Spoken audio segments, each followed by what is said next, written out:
Hello बच्चों।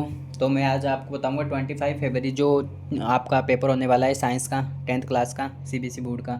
तो आपको अगले 2-3 दिन हैं तो उसमें कैसे रिवाइज करना है और कौन से चैप्टर पर ज़्यादा ध्यान देना है जिससे अपन ज़्यादा से ज़्यादा मार्क्स गेन कर सकते हैं। तो मैं आपको बताऊँगा उसी लाइन में आपको याद करना है उसी।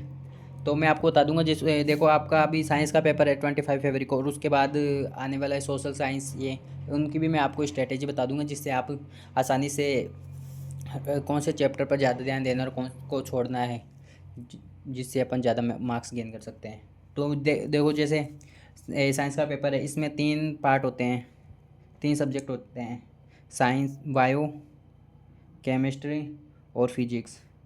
इसमें अपन इसमें सबसे ज़्यादा वेटेज रहता है बायो का। इसमें 30 मार्क्स का बायो होती है, 25 की केमिस्ट्री होती है और 25 की फिजिक्स होती हैं।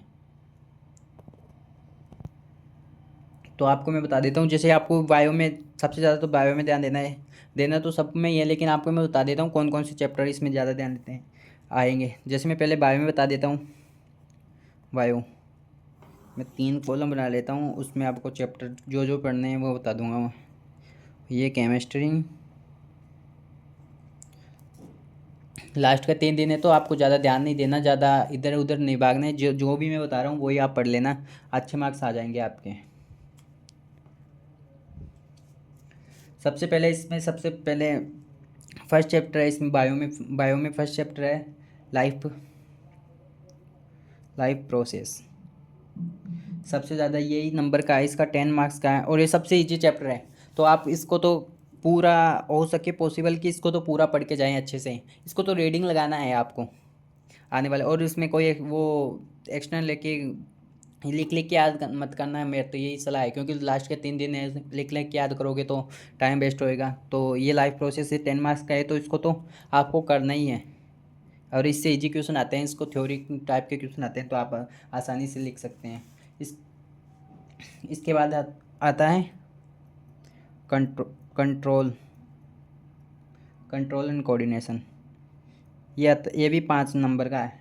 इसमें भी आपके 1-2 क्वेश्चन आते हैं, तो 1-2 क्वेश्चन, एक तो ऑब्जेक्टिव टाइप का क्वेश्चन आएगा इसमें से, और एक 2-3 नंबर का आएगा। तो आपको देखना है, इसमें ज़्यादा बड़ा क्वेश्चन नहीं पढ़ना आपको। और इसके बाद है how do organism and reproduce,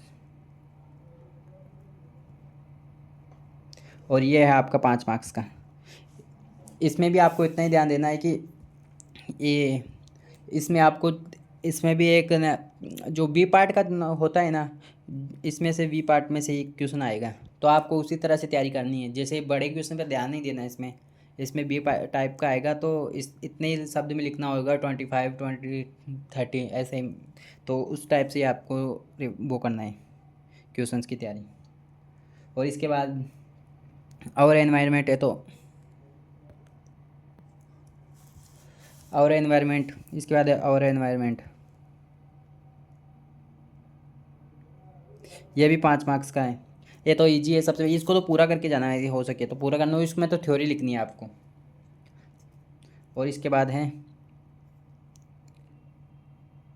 heredity. Camera थोड़ा हिल रहा है तो थोड़ा कॉम्प्रोमाइज़ कर लेना। Heredity and evolution.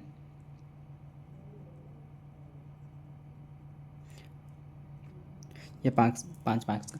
तो सबसे पहले तो मैं आपको बता देता हूँ, सबसे पहले तो ये चैप्टर तो पूरा करके जाना है। ये आपको ये एनवायरनमेंट पूरा करके जाना है। और इनमें से मैं जो बता रहा हूँ इसमें से छोटे क्वेश्चन आएंगे तो उसके अकॉर्डिंग ही आपको तैयार करना है।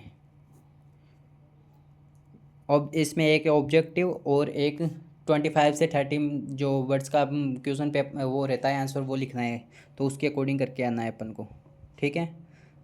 इसमें भी सेम टू सेम है। ये तो हुई अपनी बायोलॉजी की बात, और अभी केमिस्ट्री की बात है। अगर आप छोड़ना भी चाहते हो तो कौन सा चैप्टर छोड़ सकते हो आप, ये लास्ट का छोड़ जा सकते हो, हेरिडिटी एंड इवोल्यूशन। अगर आपको छोड़ना है, अगर आपके पास टाइम नहीं है तो ये छोड़ सकते हो आप। इसके बाद केमिस्ट्री में बता देता हूँ। केमिस्ट्री में सबसे सबसे हाई वेटेज चैप्टर है मेटल एंड नॉन मेटल।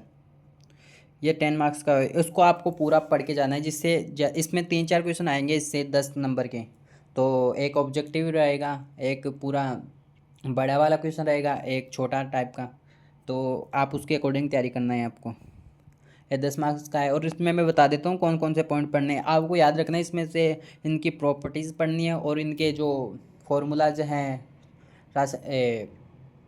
जो भी वो फॉर्मूले हैं वो भी याद करने हैं, मेटल के अलॉय वगैरह ये सब। और इसके बाद acid and base.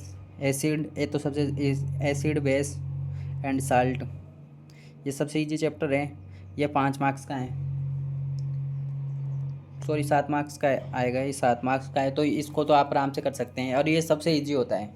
Acid base, इनमें से डिफरेंस है याद करना है। और इसके जो एग्जांपल है जो आपके एनसीईआरटी में दिए हैं, सीबीएसई बोर्ड वाली बुक्स में, तो उनमें ये मिल जाएंगे। और आपको ये मैं बता दूं इन पे डिफरेंस और इनकी प्रॉपर्टीज़, ये हर बार क्वेश्चन आता है और इनसे रिएक्शन करके क्या बनता है, साल्ट बनता है और कौन सी रिएक्शन होती है, ये सब याद करना है आपको।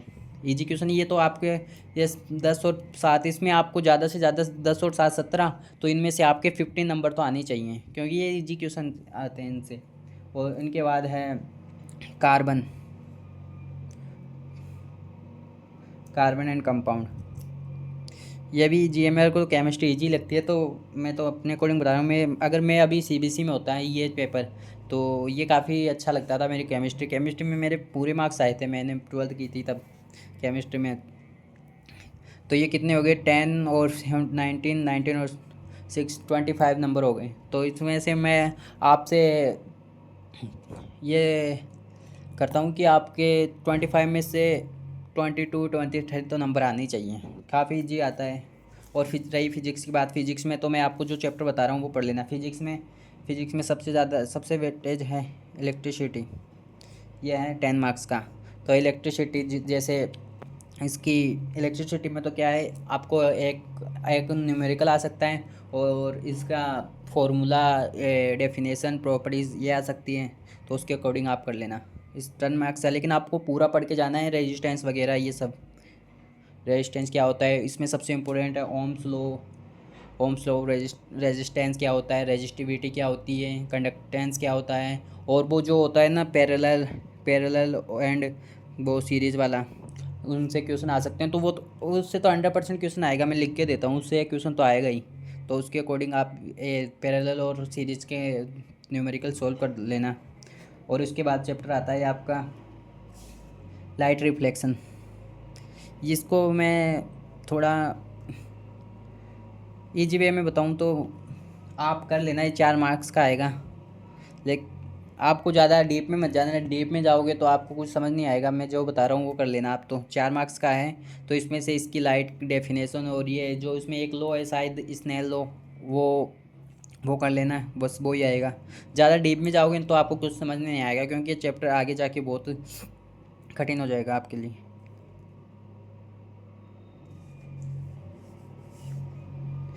ये पढ़ लेना, ये इसमें तो रीडिंग लगानी है, human I and colour world. ये आपका ये है आपके 4 नंबर का, ये आपको पूरा पढ़ना है। तो कितने नंबर हो गए, 10 और 4 14, 14 और 4 18, 18। और इसके बाद हैं दो दो मैग्नेटिज्म, ये है 30 नंबर का। तो ये कुल मिलाकर शायद एक चैप्टर मैं भूल गया हूँ, आपको देख लेना। तो ये ऐसे मिला के 25 नंबर का है। देखो सबसे ज़्यादा ध्यान तो फिजिक्स में आपकी, जिसकी फ़िज़िक्स कमज़ोर है वो ये चैप्टर करके जाना है। ये ईजी है, जिससे आप 10 में से मैं आपसे करता हूँ कि आपके 8 नंबर तो आ ही सकते हैं। इसमें इजी क्वेश्चन आते हैं जो मैंने बताया है। सबसे ज़्यादा ओम्स लो, रेजिस्टिविटी क्या होती है, कंडक्टेंस क्या होता है, ये ध्यान देना है आपको। इसकी डेफिनेशन, फार्मूला और इनकी यूनिट, डायमेंशन ये आपको याद करनी है। ये लाइट ये मैंने बता दिया, आपको ज़्यादा ऊपर से पढ़ना है इसको। और ये ह्यूमन आइज, ये आपको पूरी रीडिंग लगानी है। और इसके बाद मैग्नेटिज्म, ये 3 नंबर का होएगा शायद, तो इसके पढ़ लेना। तो इसमें मैग्नेटिज्म डेफिनेशन और उसका एक शायद लॉ भी है, मेरे को अभी तो याद नहीं आ रहा। और इसकी डेफिनेशन, फार्मूला, और हो सके तो एक ये न्यूमेरिकल भी देख लेना अगर दिया हुआ तो। उसमें जो अपने सीबीएसई में आती है ना बीच में न्यूमेरिकल, वो देख लेना, वो आ सकता है। तो गाइज कैसी लगी आपकी इसकी स्क्रीनशॉट ले लियो। आपको बेसिक आइडिया हो गया होगा कि अभी 25 फरवरी को अपन को क्या क्या पढ़ना है, कौन कौन से चैप्टर से ज़्यादा क्वेश्चन आने की संभावना है। तो हेलो, तो गाइज वीडियो को लाइक और चैनल को सब्सक्राइब जरूर करें। Thank you. आगे आने वाले वीडियो के लिए मैं आपको डाल दूंगा जिससे आपको हेल्प हो जाए। अभी कौन कौन से चैप्टर, अभी दो या तीन, दो हो गए आपके पेपर। अभी इसके बाद है आपका साइंस है 25 को, उसके बाद सोशल साइंस, उसके बाद मैं अभी आपको जो पूरे की स्ट्रेटेजी बता दूंगा। जैसे मेरे मेरे आए थे, मैं सीबीएसई बोर्ड से था तो मेरे नंबर आए थे, मेरे नंबर आए थे 91। मैंने इतना ध्यान नहीं दिया। तो वीडियो को लाइक और चैनल को सब्सक्राइब करें। बाय।